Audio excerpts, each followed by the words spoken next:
here we are, finally doing whatever a spider can and blazing a webbed trail through New York in Marvel's Spider-Man. Or should that be Insomniac's Spider-Man? Either way, we've played and finished the game and are here to bring you our spoiler-free thoughts. So, here are 6 things we absolutely loved about Marvel's Spider-Man, and 1 thing we didn't. A quick shout out to Huawei Honor Play First for sponsoring our channel. Now, let's get web slinging.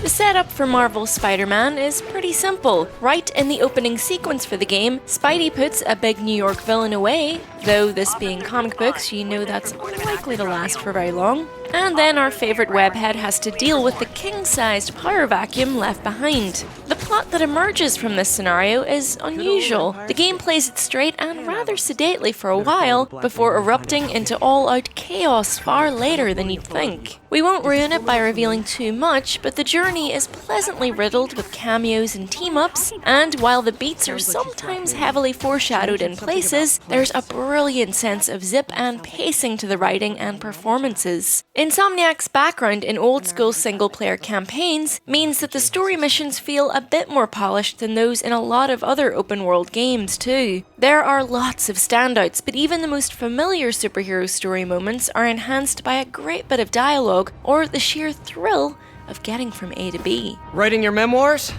Don't forget the hyphen between spider and man.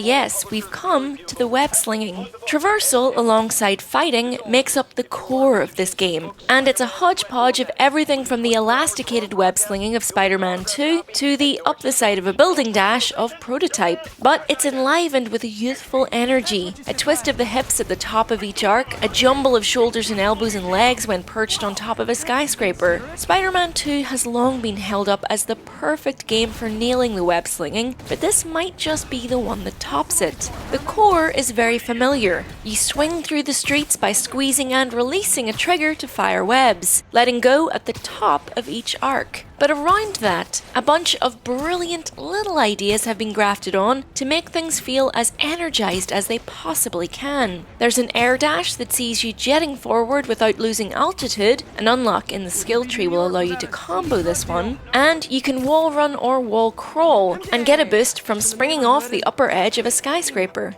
Insomniac takes the webs themselves wonderfully seriously, in that each one you fire out could convincingly be attached to a nearby building, even though there's a lot of leeway involved in how you can move when you're hanging onto it. What this means though is that the varying heights of different districts in Manhattan have their own styles of traversal. In Midtown, you can get incredible air. In the park, you are pretty much dragging your knees over the ground until you learn to properly leap each time you let go of a web. Insomniac's found a wonderful sweet spot with all of this, and the traversal is far from de-skilled, but it all feels so natural that when the controller is in your hands, you don't really need to think about which button does what. It just kind of makes sense.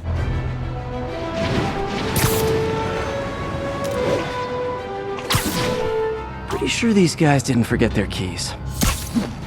Combat, meanwhile, takes its lifeblood from the free-flow punch-ups of Arkham, as many have already pointed out, but here you're controlling a smaller, less heavily armoured hero who needs to dance in and out of confrontations, taking as few blows as possible and darting up and away from safety when needed. Spider-Man doesn't just take the basics of fighting from Arkham, it also borrows the way those games liked to frame it. So all-out punching is fine, but it's often preferable to start by stealthing around and picking stragglers off with webs, moving from one highlighted point to the next, crawling across ceilings to get the perfect drop, and planning your order of attack. Snipers first, or the heavies? Once you're actually brawling though, it doesn't feel as much like the Arkham games as you might expect. Partly this is because by now, everything from Assassins to Mordor and Mad Max has gotten in on the act. But it's also because Spider-Man moves around the environment more than all of those heroes anyway. The surroundings play a much bigger part in the action, as you take damage and then swing your way out of trouble for a bit, dancing between grapple points and planning your next move. Fighting is satisfyingly crunchy, and as the game progresses, the options pile up. There are gadgets that slowly unlock, starting with web shots that can bind up enemies, either immobilizing them for a kicking or actually sticking them to a wall and putting them out of action for good, before expanding to include a series of bombs and trip mines and electrical treats. There's a combo system and a focus meter that builds up over time, allowing for instant takedowns. And as the enemy types multiply, you'll start to explore and discover different suits, many of which come with their own suit powers. One granting periods of bulletproof skin, for example, while another builds up focus more quickly. There's also suit mods that allow you to take your character build in different directions. Do you want to be able to take damage without resetting the combo meter, or do you want to snap out of an electrocuted state a bit quicker? Well, you can actually equip both at once, or something else entirely. And in a very smart move by Insomniac, you can wear whichever suit you want, and also equip whichever suit power you want at the same time. And all of this is before you even get to the skill tree, which hides away even more button mashy treats. In the world itself, you pick through both story and side missions across a beautifully realised Manhattan, where all of the side missions and collectibles and photo ops that litter the map give you a range of different tokens that feed into the economy, allowing you to buy new suits and mods. Head to the river on either side and you're politely turned around back towards the action. But it really doesn't matter that you can't get to Brooklyn or New Jersey when there's so much to do on the island itself. Manhattan here is a compacted version of the real thing, but it has a great sense of character as you barrel down skyscraper canyons, dipping low over theatregoers and tangles of yellow taxis, or scurrying over brownstones in the village. The choices made are pretty interesting. Midtown dominates this version of Manhattan, while Harlem and everything above the park sadly feels like a bit of an afterthought. But money has been spent on paying for the rights to the actual skyscrapers by the looks of it, so you get to race up the side of the Flatiron and the Chrysler without finding a knockoff waiting for you at the top. Elsewhere, radio towers unlock the map as in Far Cry, yet it's not a sprawling, empty chunk of wilderness you're exploring, but one of the most characterful takes on Manhattan yet seen in a game. There are stealth sequences, QTEs, and boss fights that all take their cues from elsewhere, but Marvel's Spider-Man always retains its own personality, and the setting goes a long way in making everything feel distinct.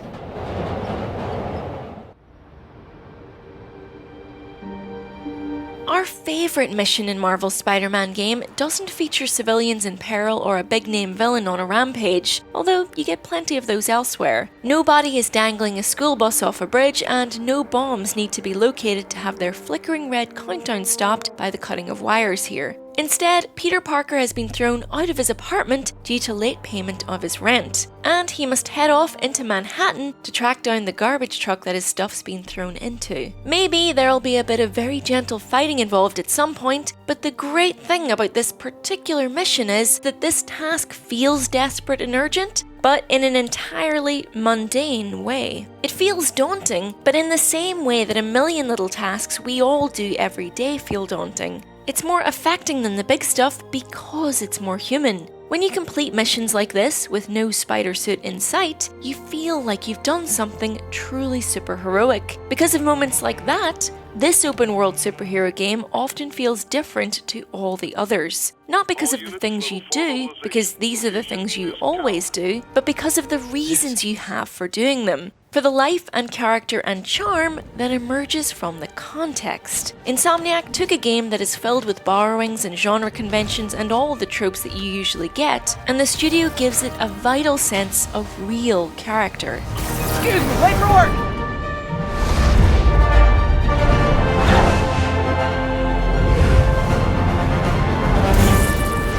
Coming through! Looking good, Spidey! Hello, New York! And that's really what we loved most about this game. The box and the start screen may say Marvel Spider-Man, and there's all the fan service that you could ask for in a game with that name. But in truth, this is Insomniac Spider-Man. This is a near perfect marriage of developer and license. The studio that does high-colour, cheery knockabout fun better than anyone else has landed one of the few popular superheroes who seems to genuinely love the job. And Insomniac totally gets that the reason he loves the job is because in his normal personal life, he's just like we've all been at some point. Lonely, broke, awkwardly stuck between childhood and the adult world. As a result, the traversal and the combat feel like more than just a bunch of nice systems delivered with lovely game feel or whatever you want to call it. They both have the genuine thrill of release to them. Peter Parker is having fun, and so are we. Hey, where are you going? Catch! I'll clear a path. Follow me. Get out of here, Spider-Man. We got this. Wait. Oh, no! Oh, come on, Herman. The one thing we didn't love about the game may well be slightly nitpicky, but it feels like it's worth a mention anyway. Boss fights are a slight disappointment. The overly careful staging means they lack the energetic chaos and sense of anything goes of the game's standard battles. But that said, the game can start to grate during a difficulty spike that erupts about 3/4 of the way through when everything suddenly gets a touch too hectic. Spider-Man's combat can be button mashed, but it's actually at its best and most satisfying when there's a sense of fairness to it, and when it encourages precision. When that's forgotten, it allows frustration to take over, and that's when you don't feel like so much of a superhero. Like we said though, that is a minor gripe. For the most part, we had an absolute blast as Spidey. Some of our most memorable moments actually happened outside the main campaign. The map is filled with distractions. Various characters have chains of side missions, there are procedurally generated crimes to tackle, and bases to take back in a series of horde-like gauntlets. But there are also monuments to photograph. Surprisingly fun, probably because it's New York, and other collectible delights. Our very favourite thing in the game might be dashing around collecting the old book bags that Parker's webbed up across the city at various stages in his career. Each contains a trinket from his past that Spider-Man fans will love. Forgot I attached tracking dots to these.